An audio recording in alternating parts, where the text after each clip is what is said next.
大家好，歡迎嚟到我哋嘅講座，為支援性決策，培養決策技能。我叫 JoJo，我係 Support for Families 家庭支援中心嘅Education Specialist。今次嘅講座咧係由家庭支援中心FRN 同埋 SCDD 咧一齊提供支援去合作嘅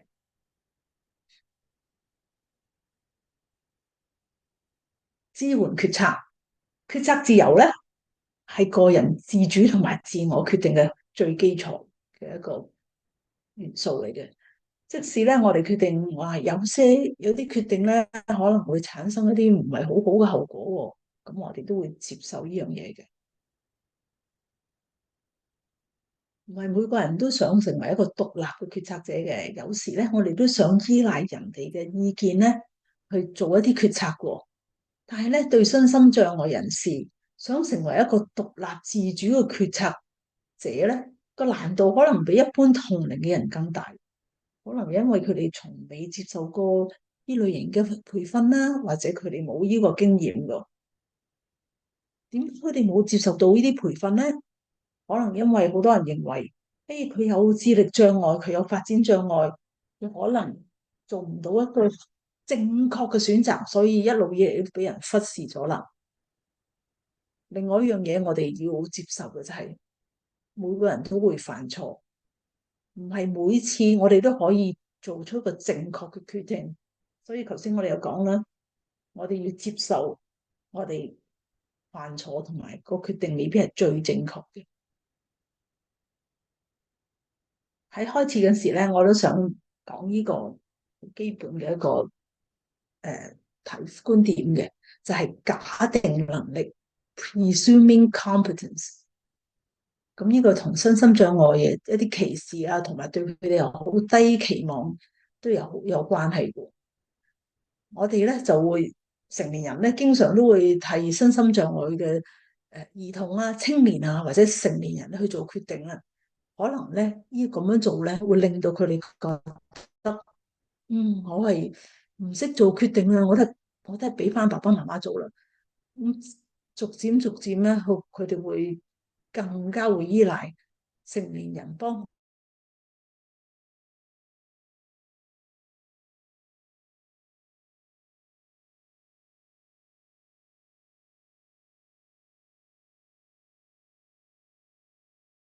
慢慢咧就越依賴，更加唔會識做呢個決策喎。所以咧，我哋要逆轉佢咧，就係假定佢哋有能力，一開始就對佢有期望，希望佢得到合適嘅支援。每個人都會具備一啲學習去決策嘅能力嘅。咁今日我哋目標咧，就想係令到點樣採用一啲乜嘢嘅方法啦，有啲咩究竟佢哋咩障礙咧，令到身心障礙嘅人咧缺乏呢個決策者所需要嘅經驗同埋訓練嘅。咁我哋都會探討一啲關鍵嘅要素啊，提供一啲意見啦，令到身心障礙咧去培養或者鞏固呢啲技能嘅。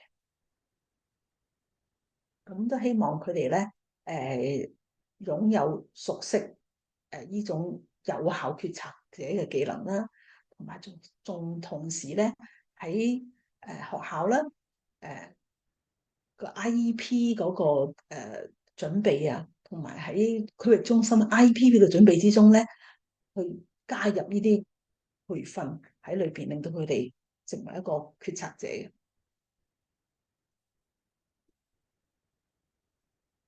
咁決策技能係每個人都可以學習嘅一個技能，因為我哋要相信呢樣嘢。咁我哋要探討究竟乜嘢一啲關鍵因素，令到佢哋就算係新手，啱啱去學習呢個技能，或者佢哋曾經有啲經驗啦，究竟佢點樣去提高佢哋嘅能力咧？咁我哋今日就會探討呢個啲方法嘅。咁我哋都想強調咧，決策唔係淨係話做咗決定或者唔做咗決定停止啦。如果係一個好有系統嘅流程嘅，佢哋需要做一啲乜嘢？去實現佢目標，去決定啲乜嘢咧？決定咗之後有咩後果啊？如果有啲嘢佢哋係有個掌握咗個良好嘅技能，同埋配合咗佢預期一啲行為啊，或者佢做或者唔做帶來嘅後果啊，對佢自己同埋對其他人嘅影響啊，呢啲都係一系列嘅考慮因素，係一個流程嚟嘅。咁我哋係點樣喺呢個流程裏邊學習到、培養到呢個技能咧？咁我哋將佢籠統咁分咗6個部分去參考嘅。第一就係要確定佢究竟需要做出咩嘅決定咧？佢嘅內容係咩咧？第二咧係搜集做決定相關嘅資訊啊，包括你自己嘅想法、你自己嘅感覺，同埋其他人俾你嘅意見。你可以係朋友俾你意見啦，你可以自己上網睇嘅一啲意見或者資源嘅。咁另外仲第三點就係揾下有咩替代方案喎。可能除咗呢個選擇之外，你仲有其他選擇㗎，咁要參考下有冇其他替代方案啦。另外就會下一步就係會睇下評估每一個選擇帶來嘅後果。A 會有呢個好處，有呢個唔好處；B 又係有邊個好處，有邊個唔好處。咁最下一步咧就係選擇你一個認為最好嘅替代方案喎。咁跟住就去做噶啦。咁做完之後就觀察個結果，究竟我今次決定咗有咩後果咧？唔錯唔錯，我做咗一個好嘅決定，或者有少少唔理想喎，我下次點去改善啊？呢個都係成個流程咧嘅一啲基本步驟嚟嘅。另外有3樣嘢咧係好影響到我哋去學習呢個技能嘅。第一咧，有一個批判性嘅思維、情緒意識，了解自己嘅情緒同埋人哋嘅情緒啦，同埋一個溝通嘅技能。批判性思維點去影響我哋咧？首先，我哋會用嚟去意識到究竟我哋做啲咩決策啊，可以搜集啲咩資訊去幫助我哋做啲決策啦。某些資料搜集係涉及我哋個目標係乜嘢啊？我哋嘅喜好係咩啊？如果我哋做咗之後，對我哋嘅情緒有咩影響啊？呢啲都係好重要嘅因素嚟嘅。咁點樣去學習搜集資訊咧？呢啲都可以成為喺學校嘅 IEP 啊，或者區域中心嘅 IPP 嗰啲目標嚟嘅，或者可以尋求揾其他人去幫我哋點樣去完成一個決策咧。咁另一個對批判性思維嘅需要咧，就係去評估評估分析下自己嘅選擇可能產生嘅咩後果。咁同埋我哋搜集呢啲唔同資訊，究竟可唔可信㗎？咁我哋第一，我哋要用呢個批判性思維去分類評估自己嗰不同嘅選擇，去比較，去對比咁多個選擇，又要識得去問一啲問題。如果我咁做會點啊？個後果會點啊？咁所以呢個批判性思維咧，都係要慢慢去培養嘅。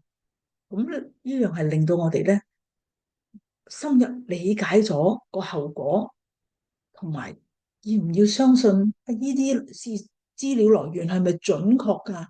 呢個都係批判性思維嘅發揮嘅重要嘅效果嘅。下一步咧就講個情緒意識啦，我都叫情商啦。咁一方面咧，情緒可以令我哋好有一個動力去做決策，咁同埋提供一啲關於我究竟中唔中意合唔合理啊？如果有呢方面嘅一啲回饋。另一方面咧，情緒咧都可能會令到我哋偏離咗我哋嘅目標。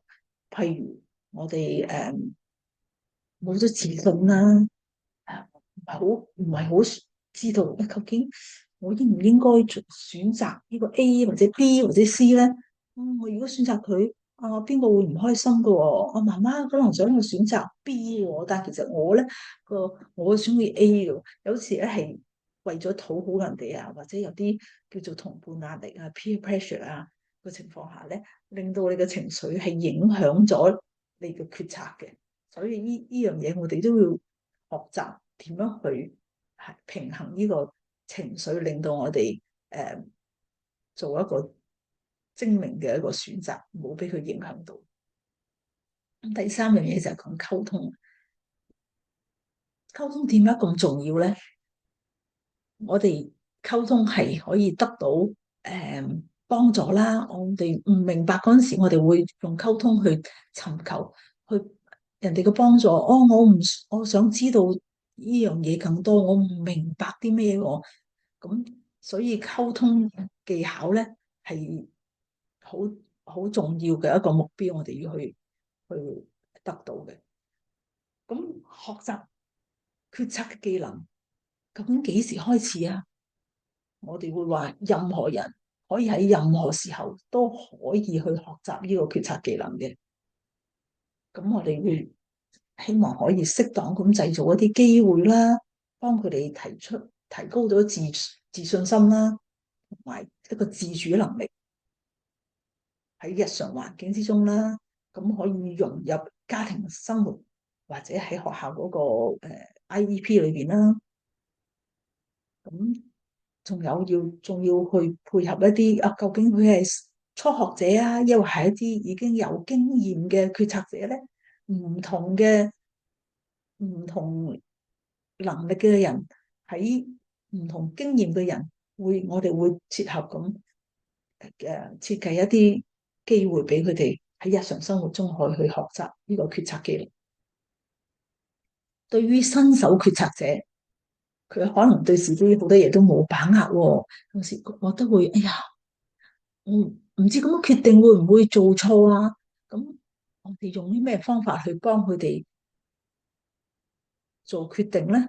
有時我哋可以用一啲用啲書或者一啲故事啦，話某人佢都做過呢種決策喎，佢成個流程係點樣？佢點樣搜集資料去做出一啲決定？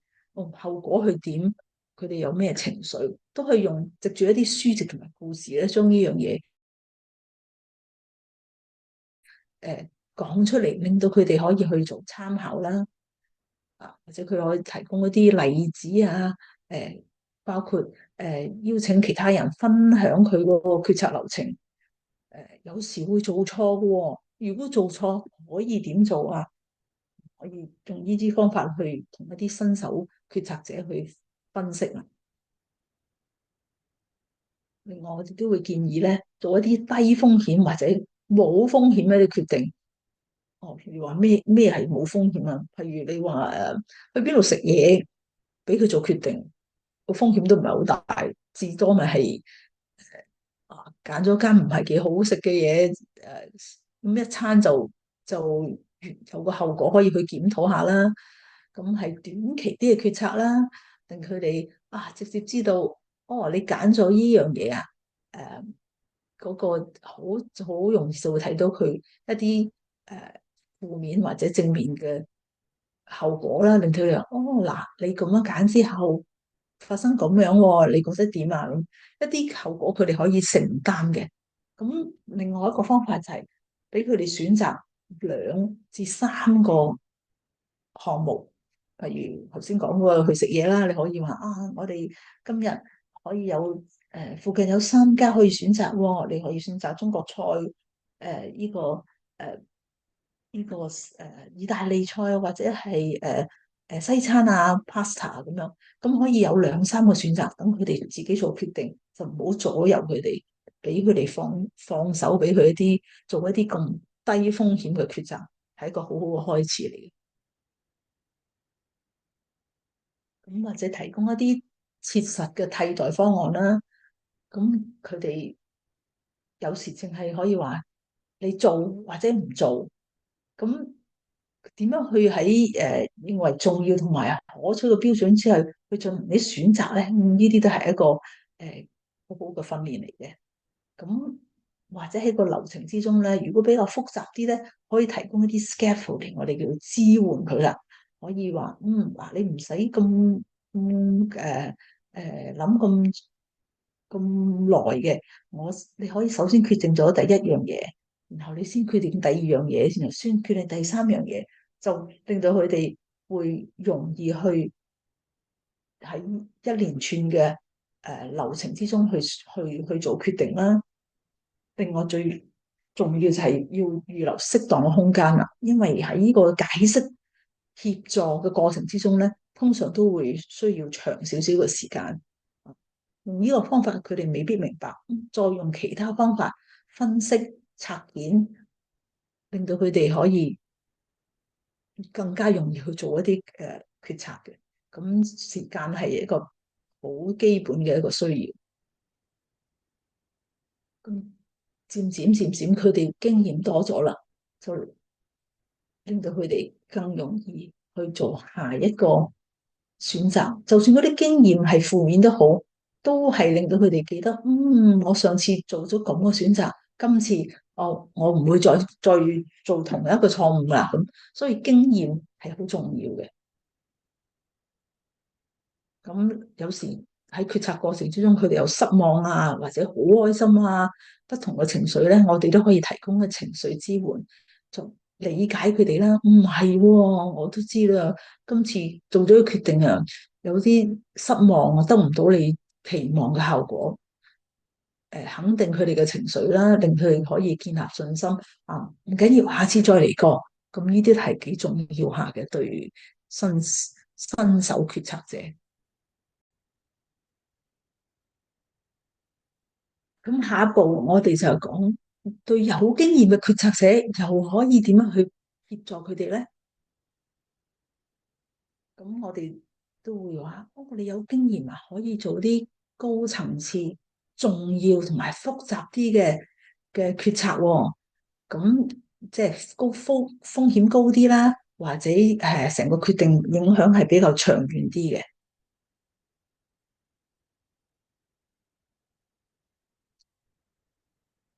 咁同所有學習一樣啦，決策技能嘅培養咧，都要考慮個人嘅需求同埋佢嘅風格同埋節奏。有啲人咧係好傾向冒險多啲嘅，唔緊要，我中意試下，但又要同佢講，你要承受到個後果嘅。咁所以有啲人咧就會比較謹慎啲嘅，就會話，我都係唔好咁做啲咁大嘅風險嘅決定咧。我都係做啲謹慎啲嘅決定啦，令佢影響個後果咧，唔會對我太大嘅一個影響啊，負面影響啊。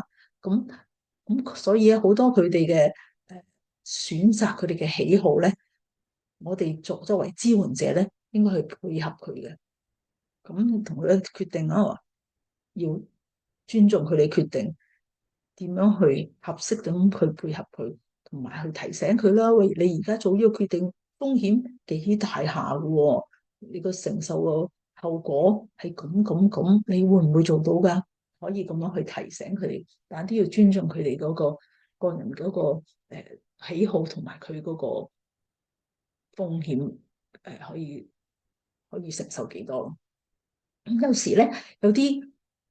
當我哋遇到好重大同埋高風險嘅決策嗰時，有時可以分解做一系列咧，容易監察、可以逆轉嘅小決策。例如，佢哋想做一啲醫療保健嘅決策，咁我哋就可以揾多啲人同佢傾啦，同佢哋溝通啦。譬如佢哋選擇咗某個醫療保健，咁可能係每年會去更新一次。咁嗱，我哋可以每個月同佢哋溝通下，你而家呢個決定對你有冇影響啊？你對你個健康狀況去睇醫生啊，或者你嘅日常監察你某些嘅健康嘅有冇影響咧？多啲去監察，唔係一年一次，可以一個月一次或者2個月一次，多啲去做一啲誒誒密集式一啲溝通啊，令佢哋唔會話一年後先發覺，哦，原來事件發展到唔可以逆轉嘅一個階段。咁呢啲都係將佢分拆嘅一個好處，容易監察一啲決定。或者我哋可以做啲預防性嘅措施啦，比如佢好想去一個人去旅行喎，咁但係佢又唔想同朋友去喎，咁啊一個人去風險好似大咗喎。如果喺佢嗰個手機度裝咗啲追蹤程式，等其他人可以知道哦，佢喺邊度啊，或者同叫佢講，你去到打個電話俾我哋，或者通知我哋，你個到達咗啦咁樣。咁用一啲唔同嘅預防措施，令到個風險就大大降低咗啦。咁同埋咧，喺明知道係有啲風險嗰時，你可以同佢哋準備一啲應急計劃。哦，你去到嗰個地方，如果遇到一件事，你可以點樣做啊？咁可以大大減低咗風險嘅方法啦。咁我哋一齊去練習點樣做。首先我哋寫低一啲電話號碼，或者如果發生一件事，你可以做以下嘅事項：打電話俾朋友，或者去到某個地點咧，搵你熟悉嘅人去幫你一齊解決問題。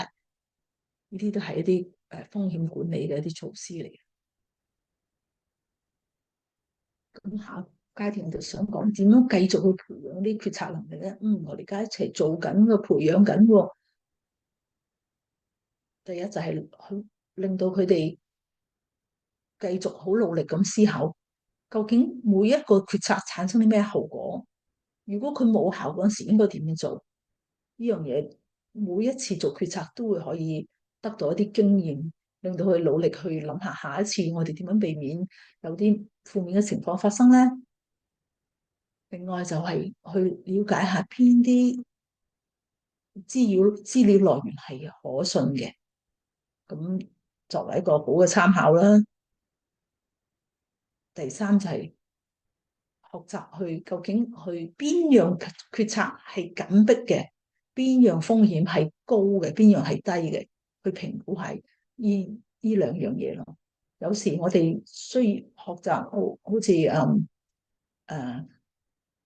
翻緊學嘅會話，幾時啲功課邊樣要交先，邊啲要溫習先，邊啲係迫切先噶？哦，呢個下個學期或者先去收呢啲學科都唔緊要嘅，今個學期一定要做咩咩先咁。咁呢啲係緊迫性set 咗個 priority 啦，先後次序啦。另外就會話如果選擇呢一樣嘢係高風險，嗰樣係低風險，呢樣都係需要時間同埋需要一啲經驗去繼續去培養。另外啦，情緒調節都會有效咁幫助一個決策者去做一啲好嘅一個選擇嘅。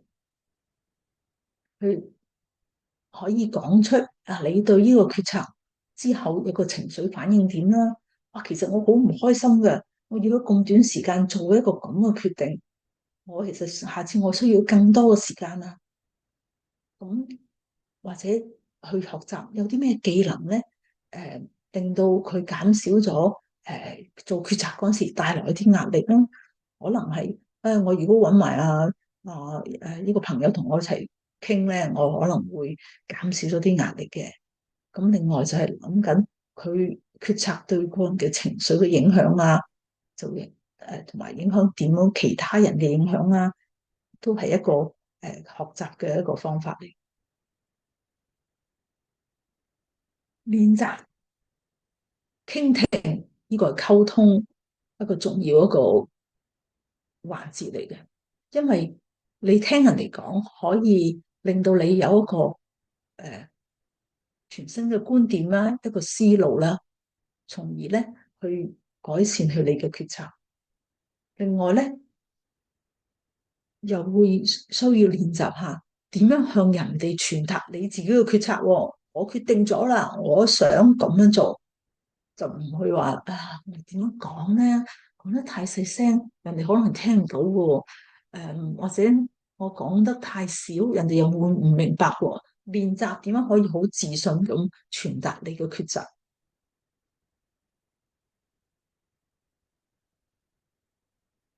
為希望提升自身生活決策自主性嘅人提供支援。呢樣嘢咧，永遠唔會太早，又唔會太遲嘅。今日就開始。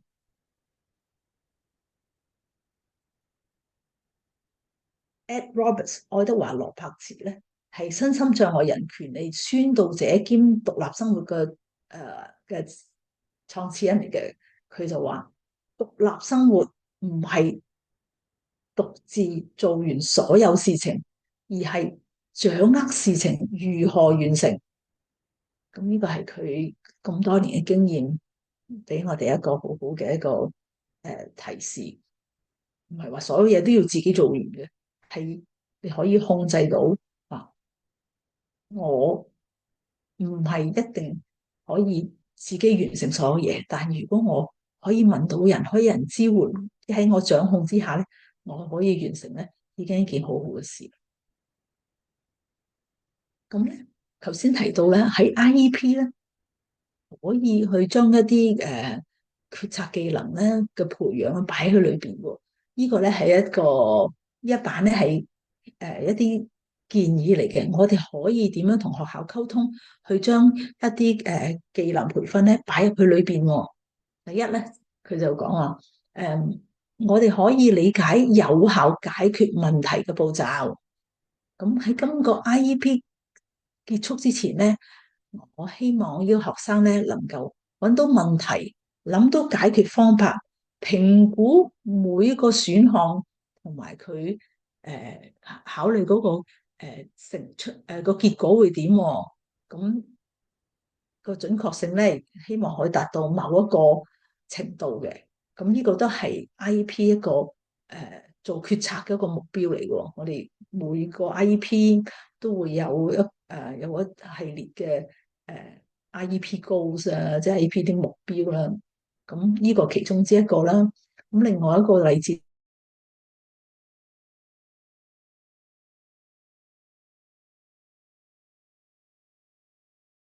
就係我學習辨別真時，我個情緒會點啊？對個決定佢嘅決策有咩影響啊？呢個都係一個可以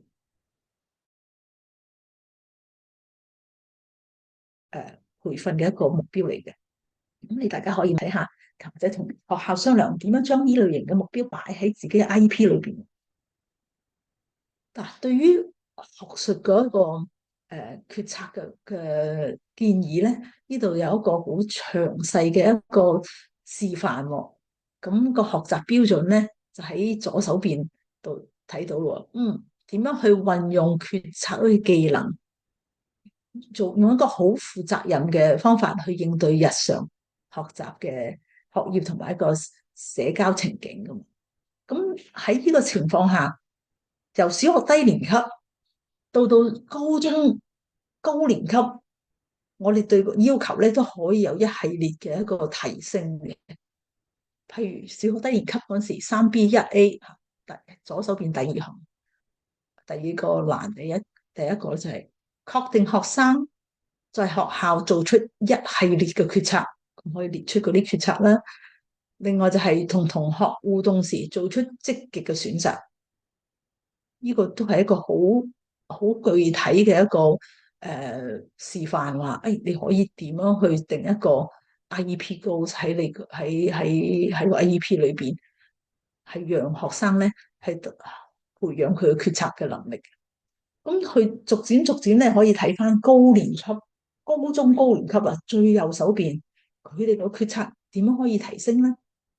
你可以去到3B5A 咁樣，右手邊最高嗰欄，分析當時個決策對你入大學啊，或者選擇職業嗰陣時有咩影響啊？呢個比小學低年級高層次好多啦。另外一個咧就係3B5B，負責評估好負責任咁評估決策點樣影響你嘅人際關係，或者你同你個群體嘅關係啊。咁呢樣嘢又係可以係一個好好嘅一個 IEP 目標。咁呢類型都係一個示範嚟嘅，每個學生都唔一樣嘅。咁可以憑住你對你嘅學生或者你嘅子女嘅認識，佢個喜好，可以訂立係令到佢哋合適嘅一啲 IEP 目標。呢樣咧就係、另一個喺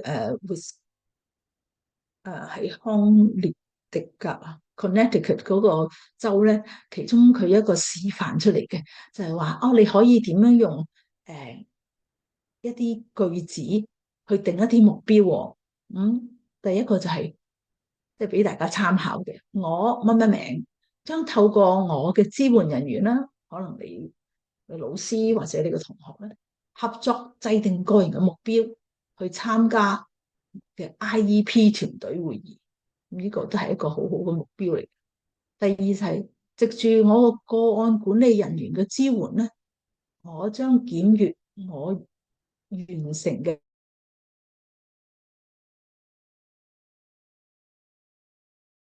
評估，同埋我制定目標，衡量依據一作評分嘅標準，自己去管理翻自己 IEP，但係佢有個案管理人員嘅支援嘅。第三就係我將透過支援人員咧嘅合作，確定我五個人，我信任嘅五個人，佢會幫助我選擇自己感興趣嘅教育、就業同埋獨立生活計劃，去揾五個你信任嘅人，去幫你自己去做一啲決定。呢個係非常之好嘅一個 goal 嚟嘅啦，又好具體，同埋都幾容易做嘅。但你首先你要熟習咗你點樣去選擇信任嘅人，喺又會相信佢哋會了解你喺教育就業或者獨立生活嗰度咧，係俾到意見你嘅。